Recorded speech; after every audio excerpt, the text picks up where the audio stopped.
Everyone, welcome to 64 Arts. ఈరోజు మనం set dosa చేస్తున్నామండి. దానికి ప్రిపరేషన్ పక్కాగా ప్లాన్ చెప్తాను. పర్ఫెక్ట్గా సూపర్ టేస్ట్తో వస్తాయండి సెట్ దోశలు. అవి ఎలా చేయాలంటే, మీరు మధ్యాహ్నం లంచ్ అయిపోయిన తర్వాత మీరు ఏం చేస్తారంటే, అప్పుడు ఆ టైంలో ఇవన్నీ కూడా ప్రిపేర్ చేసుకొని నానబెట్టుకోండి. మీరు బాగా వినండి. అంటే మధ్యాహ్నం లంచ్ అయిపోయిన తర్వాత ప్రిపేర్ చేసేసుకొని బాగా 2-3 సార్లు ఇవన్నీ కడిగేసేసి నానబెట్టేసేయండి. తర్వాత ఏం చేస్తారంటే, ఈవినింగ్ ఏంటంటే 8-9 ఏంటంటే మిక్సీ వేసి పెట్టేయండి. పొద్దున్నే ఫ్రెష్గా బ్రహ్మాండంగా సెట్ దోశ వేయించండి. రాత్రంతా పులిసిన ఆ పిండితోటి సెట్ దోశ వేస్తే పర్ఫెక్ట్ టేస్ట్ వస్తుంది అనమాట. ఇదే చిట్కా. మీకు టైం ప్లానింగ్ కూడా చెప్తున్నాను. చూడండి, ఇక్కడ నేను చెప్తున్నాను. ఒక కప్ ఏం చేశానంటే మినప్పొడి తీస్తున్నారండి. తర్వాత ఈ అటుకులు, మీరు అటుకులు ఏం చేస్తారంటే మిక్సీ వేయడానికి 1 గంట ముందు మాత్రమే నానబెట్టి మిక్సీ వేయాలి. ఆ ప్రొసీజర్ చెప్తాను. అలాగే చూడండి, నేను ఈ కప్ తోటి ఏం చేశాను అంటే కనుక 3 కప్పులు రైస్ తీస్తున్నానండి. సోనా మసూర్ రైస్ అండి. ఆ తర్వాత మెంతులండి. చూడండి, మెంతులు కూడా కొద్దిగా తీసుకున్నాం. ఫస్ట్ ఏం చేసేద్దాము, ఈ తర్వాత ఇవన్నీ కూడా ఈ కప్పుతోటి మొత్తం అన్ని కూడా వేసేద్దామండి. తర్వాత బియ్యం కూడా వేసేసేద్దాం. 3 కప్పులు అండి. చూడండి, నేను 3 కప్పులు చూపిస్తున్నాను. 3 కప్పులతోటి బియ్యం అండి. చాలా పర్ఫెక్ట్ ప్రొసీజర్ చెప్తాను. చెప్పాను కదా, మధ్యాహ్నం ప్రిపేర్ చేసేసుకోవటం, 8 గంటలకి 9 గంటలకి మిక్సీ వేసుకోవటం, పొద్దున్నే మనం సెట్ దోశ వేసేసుకోవటం అన్నాడు. చూసారు కదా, ఈ మెంతులు కూడా వేసేస్తున్నాం.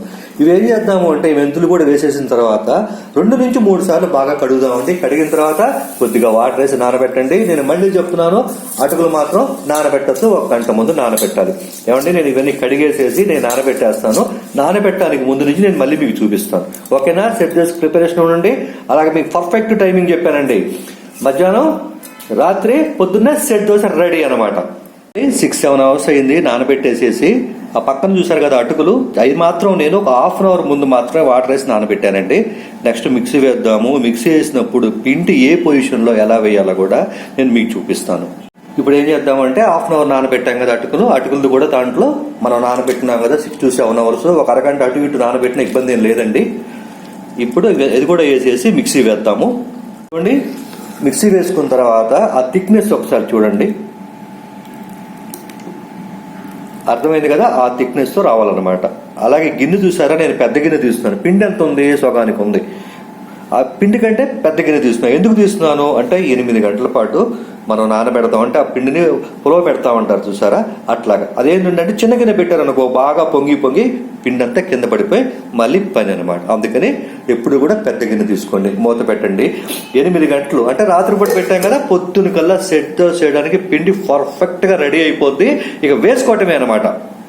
చూడండి, 8 అవర్స్ అయిపోయింది. ఇప్పుడు చూద్దాం ఎలా ఉంది, మనం ఎంత పిండి వేసాం, ఎంత పొంగింది.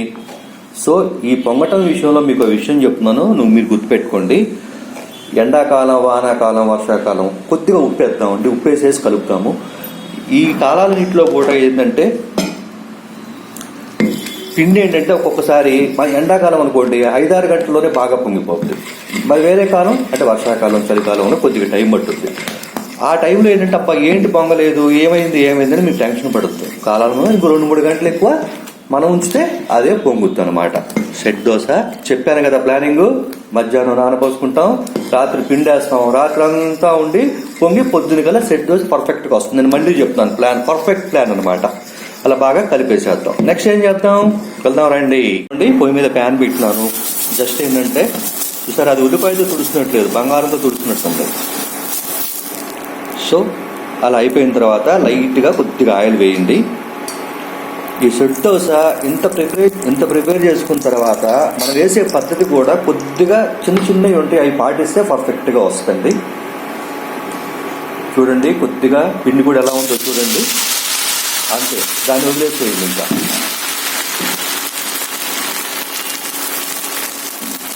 ఏమంటే ఈ సందర్భంలో ఒక విషయం చెప్తున్నానండి. హోటల్లో లాగా అంతా ఒకే రకమైన కలర్ రాదు. దానికి కారణం ఏంటి అంటే కనుక, హోటల్లో చేసే పెన్నాలన్నీ చాలా కాస్ట్లీ ఉంటాయండి. ఎంత ఉంటాయో తెలుసా, 1-2 లక్షల నుంచి ఎన్ని లక్షలైనా ఉంటాయి. అందుకనే ఆ పెన్నం అనేది చాలా పద్ధతులు చేస్తారు, అది వేరే విషయం. అందుకనే ఇంట్లోకి దోశ వేసినప్పుడు మనకి అలా కలర్లో ఒకే రకంగా రాదనమాట. అది గుర్తుపెట్టుకోండి తినేవాళ్ళు ఎవరైనా సరే. ఏమంటే ఇదంతా కూడా సిమ్లోనే చేస్తున్నాం, గుర్తుపెట్టుకోండి. ఒక్క 2 నిమిషాలు ఉంచండి. అట్లాగా ఉంచితే మీకు కరెక్ట్గా వస్తుంది. అది కూడా మీరు చూడండి, నేను చూపిస్తాను మీకు. 2 మినిట్స్ అలాగా మనం మూత పెట్టి ఉడికించాం. ఎందుకు ఉడికించామంటే పై భాగం అనేది మూత పెట్టడం వల్ల పై భాగం ఉడుకుద్ది అనమాట. సెట్ దోశ ప్రత్యేకత అదేనండి. ఒకసారి చూద్దాము. ఏ కారణం చేతైనా సరే పైది మీరు పచ్చిగా ఉంటే కొద్దిగా తిప్పుకోండి. దాని కారణం ఏంటంటే మీరు పిండి గట్టిగా చేయడం ఇట్లాంటి వాటి వల్ల వస్తుందన్నమాట. అలా చక్కగా పక్కన వేసేయండి. ఎలా వచ్చింది సెట్ దోశ? ఓకేనా? ఇంకోటి వేద్దాం చూడండి. రెండో సెట్ దోశ వేస్తున్నాం. వేసేటప్పుడు ఏం చేసాము, ఇందాక సిమ్లో పెట్టి మనం అంతా ఉడికించుకున్నాం కదా, అంటే సెట్ దోశ వేసాం కదా. ఇప్పుడు ఏంటంటే 1 నిమిషం హైలో పెట్టి మళ్ళీ సిమ్లో పెట్టి రెండో సెట్ దోశ వేయాలి. మళ్ళీ మూత పెట్టుకోవాలండి. మరి ఇలాంటి మంచి మంచి వీడియోస్ కోసం మా ఛానల్ని లైక్ చేయండి, షేర్ చేయండి, సబ్స్క్రైబ్ చేయండి, కామెంట్ పెట్టండి. ఓకేనా? టైం చెప్తుంది మీకు 64 hours.